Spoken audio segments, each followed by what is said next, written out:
الحمد لله رب العالمين والصلاة والسلام على سيد المرسلين وخاتم النبيين سيدنا وشفيعنا وحبيبنا ومولانا محمد الرؤوف الأمين وعلى آله وأصحابه أجمعين أما بعد فأعوذ بالله من الشيطان الرجيم بسم الله الرحمن الرحيم وما أرسلناك إلا رحمة للعالمين صدق الله مولانا العظيم. حاضرین محفل، السلام علیکم ورحمۃ اللہ وبرکاتہ.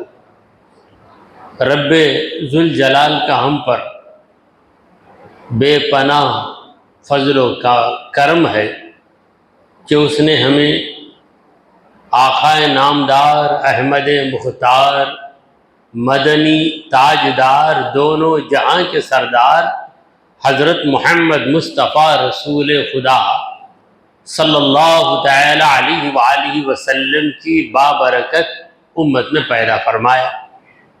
حضرات محترم، درس حدیث کا یہ جو نورانی سلسلہ جاری ہے، اسی کو آگے بڑھاتے ہوئے چند حدیثیں آپ کے سامنے عرض کرنے کی سعادت حاصل کر رہا ہوں. رب کریم اسے قبول فرمائے. الفصل الاول یعنی پہلی فصل. اب یہ باب کیا ہے؟ باب کا معنی سبق. صدقۃ المرأة من مال الزوج، شوہر کے پیسے بیوی اگر خیرات کر دے تو اس کا حکم کیا ہے؟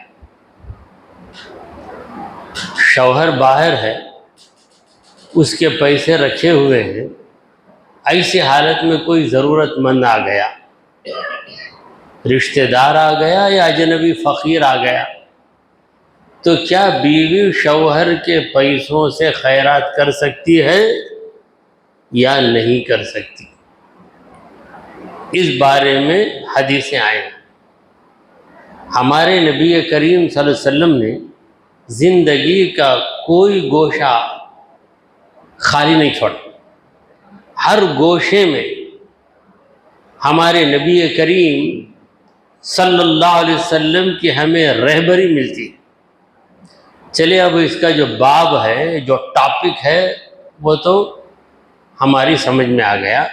اب اس ٹاپک یا اس باب میں فصلیں، پہلی فصل، دوسری فصل، تیسری فصل. فصل کا معنی ڈویژن، پہلا ڈویژن، دوسرا ڈویژن، تیسرا ڈویژن.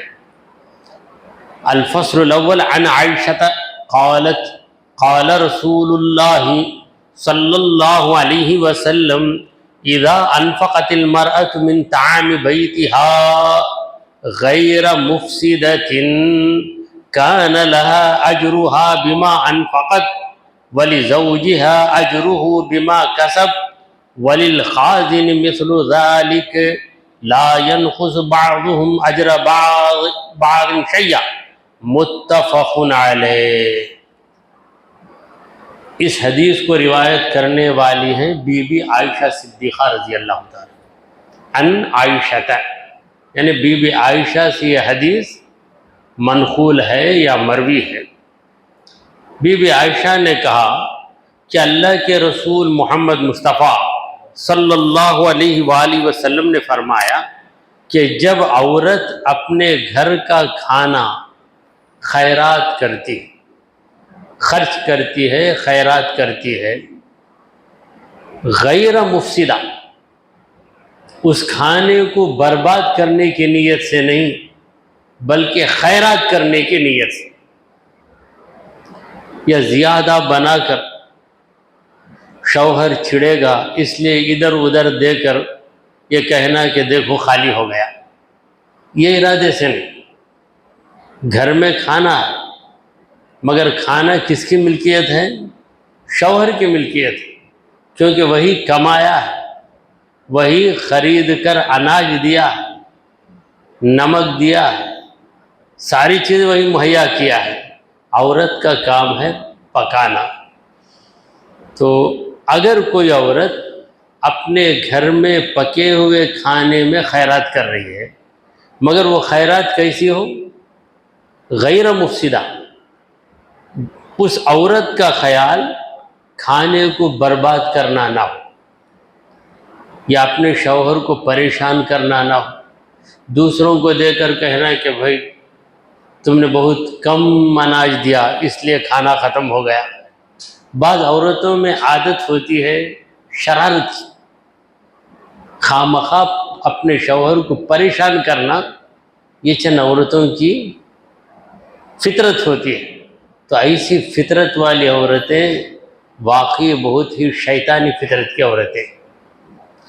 تو اگر کوئی عورت اپنے شوہر کے گھر کے کھانے میں خیرات کرے، کان لہا اجرہا بما انفقت، اسے اس کی خیرات کا اجر ملے گا، مگر ایک کنڈیشن حضور نے لگائی، ایک شرط۔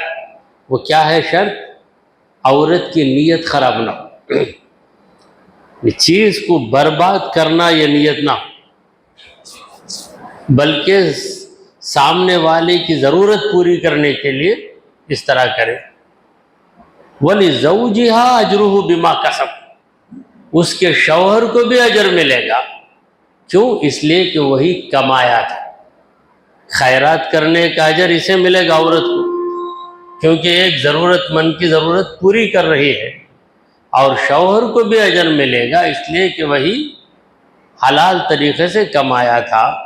وَلِلْخَازِنِ مِثْلُ ذَلِكَ، اور جو خازن ہے، پیسوں کی حفاظت کرنے والا، اسے بھی اجر ملے گا۔ مطلب یہ ہے کہ اگر کسی گھر کا نظام ایسا ہے کہ مالدار ہے، وہ ایک شخص کو کیشیئر یا خازن کی حیثیت سے مقرر کیا ہے، پیسے اس کے پاس ہیں، وہ ضرورت مند کے آنے پر اپنے مالک کے پیسوں میں خیرات کرتا ہے، اور اسے پتہ ہے کہ مالک اس خیرات سے ناراض نہیں ہوگا، تو خازن کو بھی اجازت ہے، بیوی بھی، اسے بھی یقین رہے کہ اگر میں دے دیتی ہوں تو میرا شوہر ناراض نہیں ہوگا۔ مثلا گھر میں 10 موز رکھے ہوئے، ایسے موقع پر ایک شخص آ کے کہا کہ میں بہت بھوکا ہوں، کچھ تو کھانے کو دے دو، تو عورت دیکھتی ہے 10 موز ہیں، اس میں سے ایک موز نکال کر اس غریب کو دے دیتی ہے کہ جاؤ یہ موز کھاؤ۔ شوہر شام کو آیا، آ کے پوچھا 10 موز تھے، اب 9 کیوں ہو گئے؟ بیوی نے بتایا کہ غریب آ کے دستک دیا، یا ایک رشتہ دار آ گیا، میں نے اس کو دے دیا۔ شوہر سن کر خوش ہو جاتا ہے، ٹھیک ہے، کوئی بری بات نہیں، تو ایسی صورت میں دے سکتی ہے۔ شوہر کی چیز کو جلدی ختم کرنا تاکہ وہ پریشان ہو جائے۔ 10 موز رکھے، بلا بلا کر لوگ آؤ یہ لے کر جاؤ، یا اٹھا کر پھینک دینا، کھڑکی میں سے پھینک دینا، یا بلا وجہ باہر والوں کو بلا بلا کر دینا، پھر شام کو بیٹھ جانا، کہاں تھے 10 موزہ، وہ خراب ہو گئے، وہ سڑ گئے، میں پھینک دی، اس طرح کہہ کر شوہر کو پریشان کرنا۔ بعض عورتوں کو اس میں بڑا مزہ ملتا ہے، اپنے ہی شوہر کو پریشان کرنے میں۔ ایسی عورتوں کا نام ہم لوگ آج کل سائیکو رکھ دیتے، سائیکو ہے یہ عورت۔ ایسے سائیکو عورتیں بہت زیادہ ہو گئی۔ دیکھیں جب سے موبائل آیا، بچے بھی سائیکو ہو گئے، عورتیں بھی سائیکو ہو گئی۔ چھوٹے بچے یہ موبائل دیکھتے دیکھتے دیکھتے دیکھتے اس میں اتنے مگن ہو جاتے ہیں کہ ان کو کھانے کی بھی پرواہ نہیں، کھانے کا طریقہ بھی نہیں آتا، کسی کو دیکھنا بھی نہیں چاہتے۔ اب اس کا علاج کیا ہے؟ ڈاکٹر کہتے ہیں اس کا علاج ہے کہ موبائل سے ان کو دور رکھا جائے۔ تڑپ جاتا ہے، ایک زمانہ تھا کہ جوانی میں نشہ کی عادت پڑ جاتی، ایسے لوگ ڈرگس لیتے تھے اور انجیکشن لگا لیتے، دوائیں کھاتے تھے، تو ان نوجوانوں کا علاج تھا۔ اب بچوں کی حالت ہو گئی، ان کو ڈرگس کی ضرورت نہیں ہے، یہ موبائل ہی بہت بڑا ڈرگ، دیکھتا دیکھتا دیکھتا دیکھتا۔ اب ماں باپ اکثر یہ غلطی کرتے کہ بچہ نہیں کھاتا، ذرا دکھاتے، بچہ کھا لیتا، خوش ہو جاتے۔ اب وہ بچے کے حوالے موبائل کرتے، وہ انگلی سے 2-3 بار مار کے اسے پتہ چل جاتا کہ کس طریقے سے اسے آپریٹ کرنا ہے، تو گیم دیکھتا دیکھتا دیکھتا اس میں اتنا مگن ہو جاتا کہ تقریباً پاگل ہی ہو جاتا۔ تو یہی حال عورتوں کا ہے کہ جب وہ موبائل دیکھتی، شوہر آتا دور سے آ کے دروازہ کھٹکھٹاتا تو اسے سنا ہی نہیں دیتا، اسی میں رہتی۔ بہت دیر کے بعد جب ہوش آتا جا کر کھولتی، ارے میں 10 منٹ سے کھڑا ہوں، تو بولتی پھر سنتے نہیں، پھر آگے بڑھ جاتے دیکھنے۔ اب وہ کرے گا کیا، اسے بھی غصہ آتا۔ اب غصہ آ کے 2 بار 3 بار نصیحت کرتا، پھر ایک دن بہت زیادہ غصہ آتا، چند باتیں ہی کر دیتا، تو فوراً ٹک ٹک ٹک لگا کے اپنی ماں کو فون کرتا۔ بہت ظلم ہوتا امی میرے اوپر۔ وہ ماں بھی نہ سمجھ، یہ نہیں سوچتی کہ کیوں ہو رہا ہے، فوراً برقع پہن کے اپنے شوہر کو کہتی کہ لے جاؤ، چلو اب جنگ کا میدان قائم کرو۔ سیدھے گئی، دھما دھم اپنے داماد پر ایسا گرجتی، کیوں شادی کیا تم، محبت نے تو کیوں شادی کیا تم، 10 منٹ دیری ہو گئی تو کیا مر جائیں گا، کہ ایسی باتیں۔ پھر یہ بیٹی کو لے کے بھی چلے جاتے ساتھ۔ بعد نوبت کہاں پہنچتی، رشتہ ہی ٹوٹ جاتا۔ رشتہ ٹوٹ جانے کے بعد بہت مدت کے بعد احساس ہوتا۔ تو ایسے واقعات آج کل زیادہ ہو رہے ہیں۔ ان تمام فسادات جھگڑوں کے پیچھے کس شیطان کا ہاتھ ہے، موبائل ہی کا ہاتھ۔ مگر موبائل ضروری بھی ہے، اس کے بغیر بہت سے کام نہیں ہوتے۔ آج آپ حج کو جا رہے ہیں، حج کو جانے کے لیے آپ کا ویزا یا آپ کا اپائنٹمنٹ آپ کو فون کے ذریعے بتاتا، پوسٹل ڈپارٹمنٹ تقریباً بند ہو گیا ہے۔ اسی لیے میں کہتا ہوں کہ یہ جو موبائل ہے، اس کی مثال بیت الخلاء کی طرح ہے۔ بیت الخلاء ضروری ہے، مگر بیت الخلاء میں 24 گھنٹے بڑھ گئے تو صحت کی کیا حالت ہوگی، صحت پہ کیا اثر پڑے گا۔ تو ضرورت بھر جانا، اسی لیے اس کو بھی ضرورت بھر استعمال کرنا، جب ضرورت نہیں تو چھوڑ دینا۔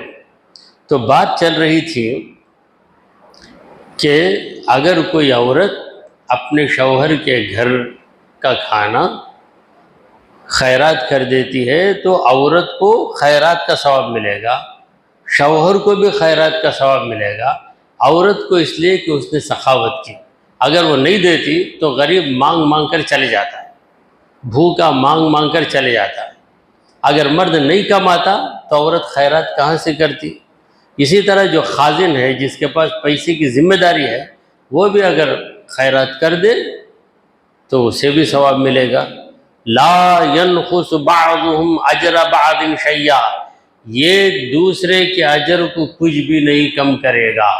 یعنی بیوی کو خیرات کا اجر ملے گا تو برابر اجر شوہر کو بھی ملے گا، کیونکہ شوہر کمایا اسی لیے بیوی خیرات کرنے کے قابل رہی۔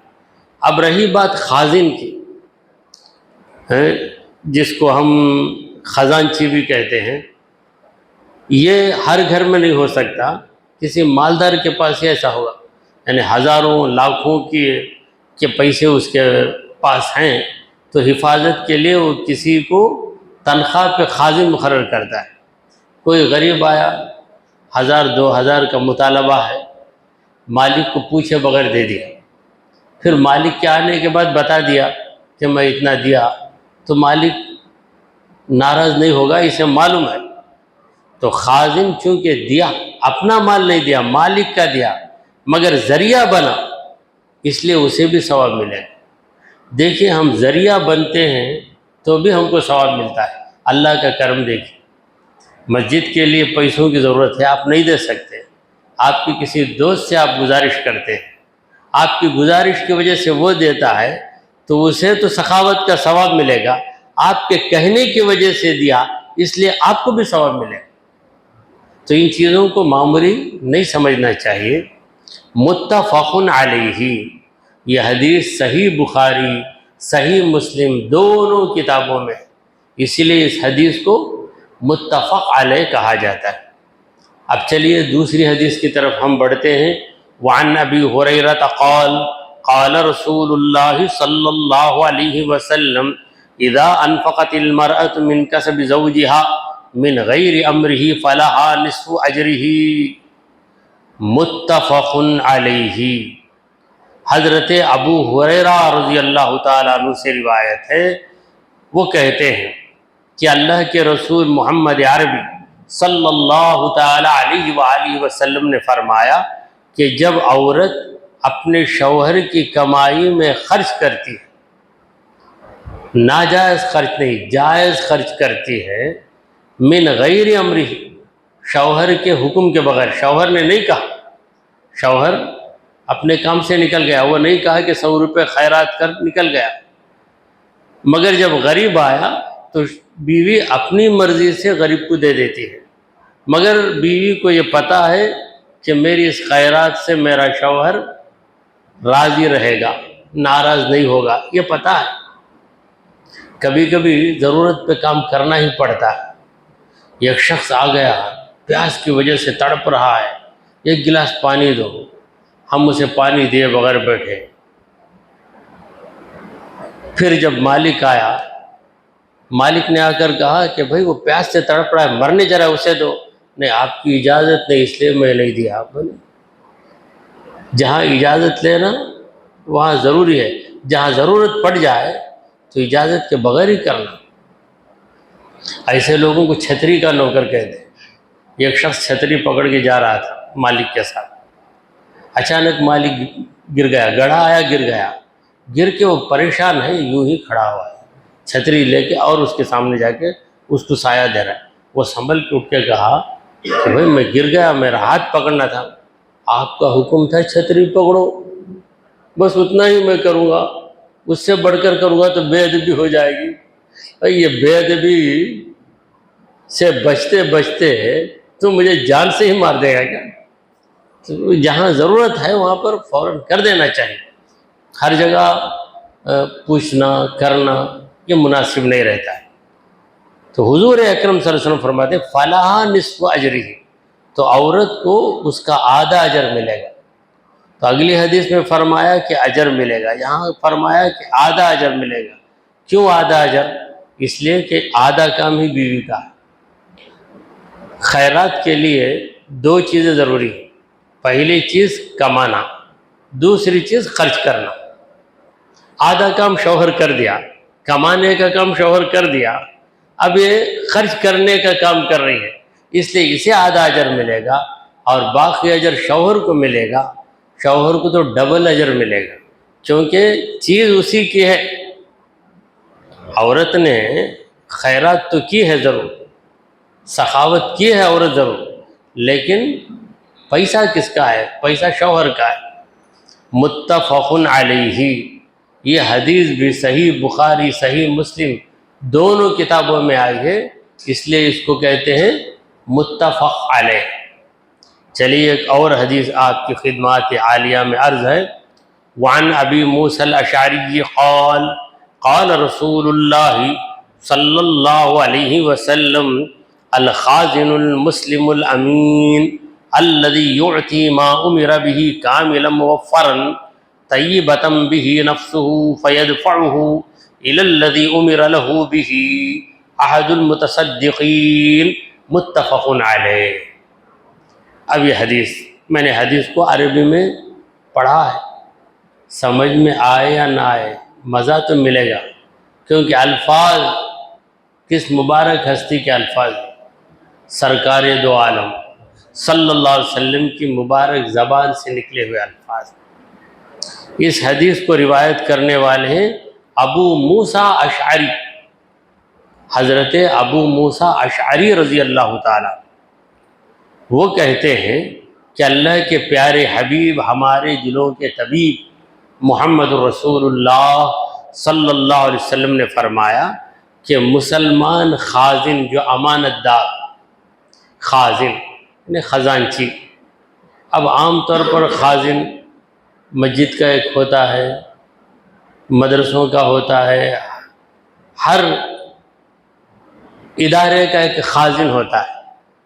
مگر جب کوئی مالدار ہو تو وہ اپنے گھر کے اخراجات کے لیے بھی، گھر کے لیے کتنا خرچ ہوا بتانے کے لیے کسی کو خازن مقرر کرتا ہے. اس کے پاس پیسے ہوتے ہیں، مالک جب بھی پوچھے گا حساب بتانا اس کے لیے ضروری ہے کہ اتنے پیسے آپ سے ملے تھے مجھے، اتنا میں خرچ کیا، اتنا بچ گیا.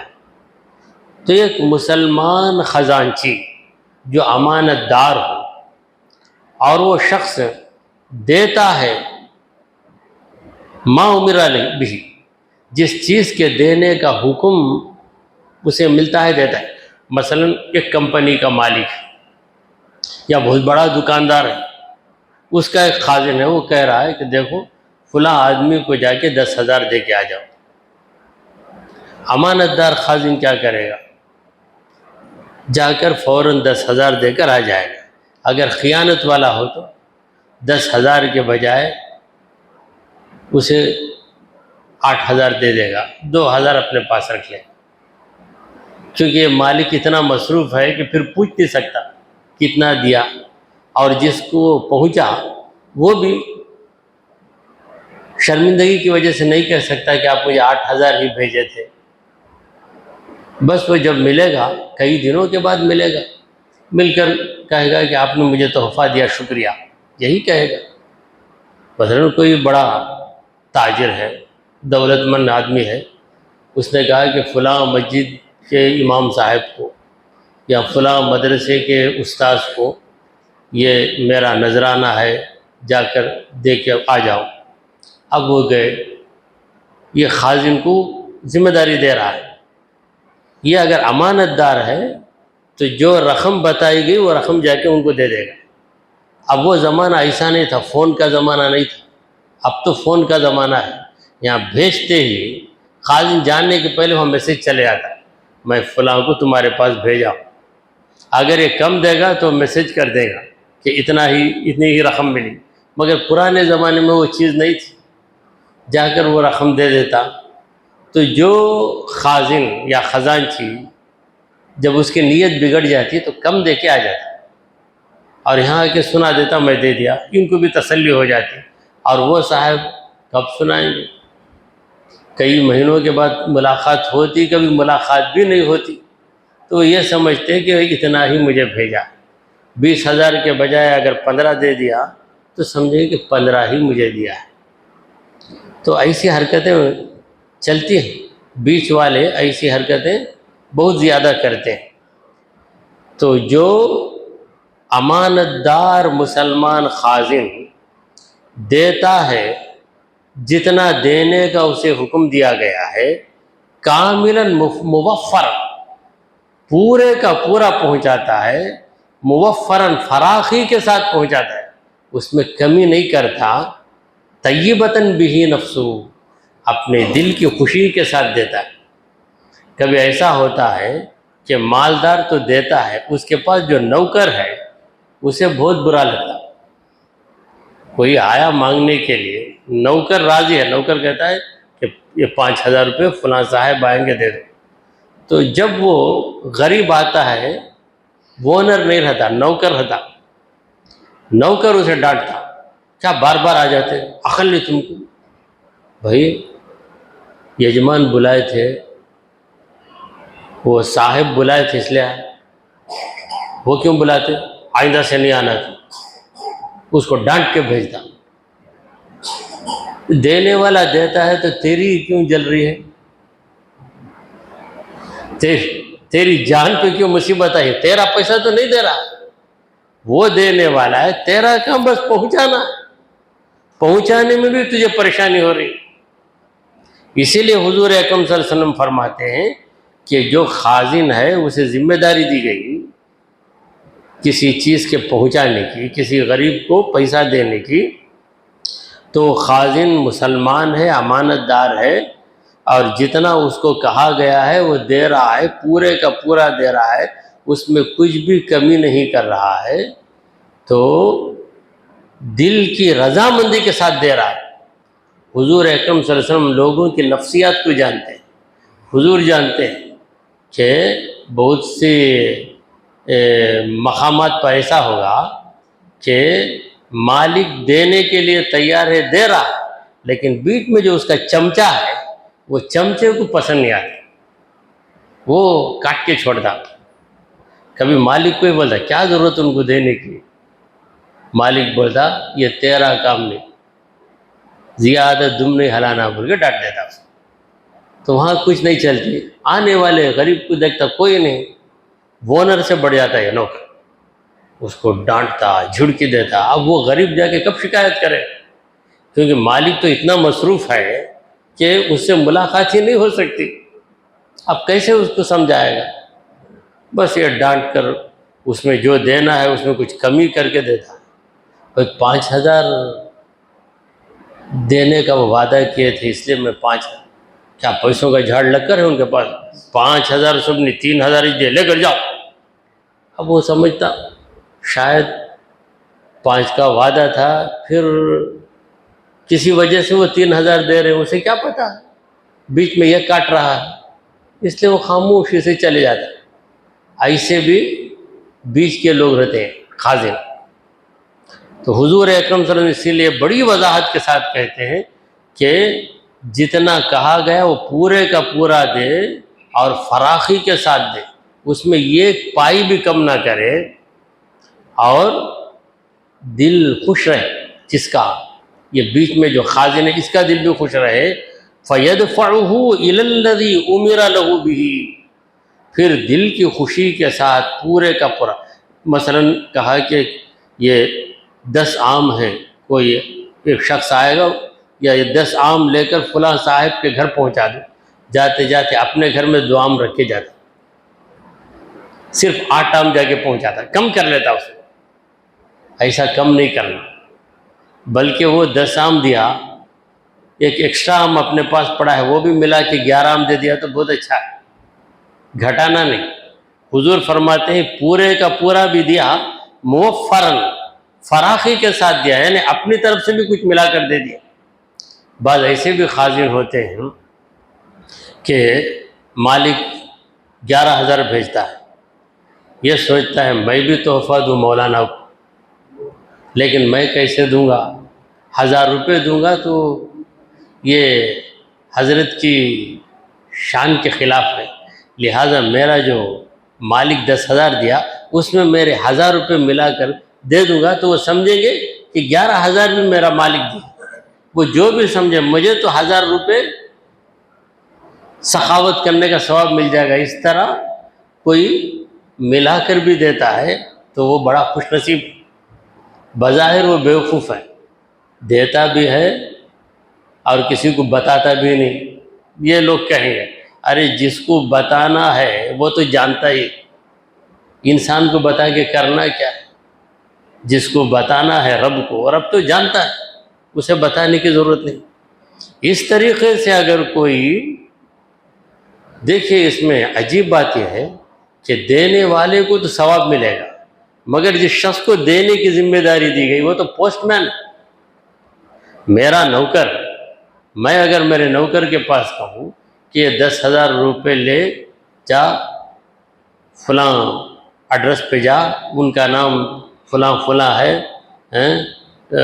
فلاں نام، ان کا نام کریم صاحب ہے، ان کے گھر جا کر یہ 10,000 روپے دے دے، میرا نوکر جا کے دے رہا ہے، اس کا پیسہ بھی نہیں اور وہ نوکری کی تنخواہ بھی مجھ سے لے رہا ہے، اس کے باوجود اسے ثواب ہے، کیونکہ پہلی چیز امانت داری سے پہنچا ہے، دوسری چیز پیسہ دیتا ہے مگر دل اس طرف نہیں ہے، دینے والا وہ، لینے والا وہ، میں کیوں، میرے نصیب میں ہوتا تو مجھے ملتا، دیتے ہوئے دل رنجیدہ، اسے دیتا نا میرا مالک ہے، وہ 11,000 مجھے دے دیا تو کتنا اچھا ہوگا. ایسا بھی سوچتے بعض لوگ. یعنی بعض لوگ یہ سمجھتے ہیں کہ ہر چیز انہی کو دے دی جائے، کسی کو نہیں دینا، کسی کو نہیں دینا. دوسرے کو دیتے ہی ان کے دل کو بڑی اذیت پہنچ جاتی. وہ ان کو دیا نا، وہ بھی مجھے دے دینا تھا. ایسا نہیں سوچنا چاہیے. دوسرے کو ملے تو خوش ہو جاؤ. اس خوشی کی وجہ سے اللہ تعالیٰ تم کو کہیں نہ کہیں سے دے دے گا. رسول کریم صلی اللہ علیہ وسلم فرماتے ہیں کہ اگر کوئی مسلمان امانت دار خزانچی اپنے مالک کے حکم کے مطابق پورے کا پورا بلکہ فراخی کے ساتھ دل کی خوشی کے ساتھ پہنچاتا ہے تو وہ بھی خیرات کرنے والوں میں سے ایک ہے.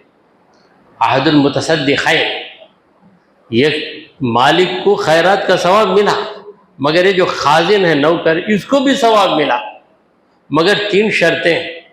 پہلی شرط ہے پورے کا پورا دینا. اگر گھٹا لیا تو کام سے گیا. اگر اپنی طرف سے کچھ بڑھا دیا، مثلا مالک نے کہا کہ جیسے کہ ایک مثال دیا ہوں میں، ایک 25,000 دے دو، اس کی بھی خواہش ہے میں بھی ایک 5,000 دے دوں، مگر 5,000 جا کر چھوٹی رقم دینا یہ صحیح نہیں ہے. یہ سوچ کے اسے ملا کر دے دیا، بتائے بغیر بھی دے دیا تو اسے ثواب ملے گا. اور تیسری چیز جو ہے، دیتے وقت دل میں رنج نہ ہو. یہ رنج کب ہوگا؟ پیسوں کی محبت ہو تو رنج ہوگا. تو ایسے شخص کو اللہ تبارک و تعالی صدقہ و خیرات کرنے کا ثواب دیتا ہے. یہ حدیث بھی ہے متفق علیہ، صحیح بخاری اور صحیح مسلم دونوں کتابوں میں ہے. دعا کیجئے کہ پروردگارا ہم نے جو کچھ کہا اور سنا اسے قبول فرما لے. اے اللہ ہمارے گناہوں کو معاف فرما، ہماری خطاؤں کو درگزر کر دے. اے رب کریم ہم کو سیدھے راستے پر چلا، تیرے انبیاء تیرے اولیاء کے راستے پر چلا. اے رب ذوالجلال ہمیں خیرات کرنے کی توفیق عطا فرما. اے رب کریم ہمارے دلوں سے دنیا کی چاہت کو نکال دے. وصلی اللہ تعالی علی خیر خلقہ سیدنا وحبیبنا مولانا محمد وعلی آلہ واصحابہ اجمعین.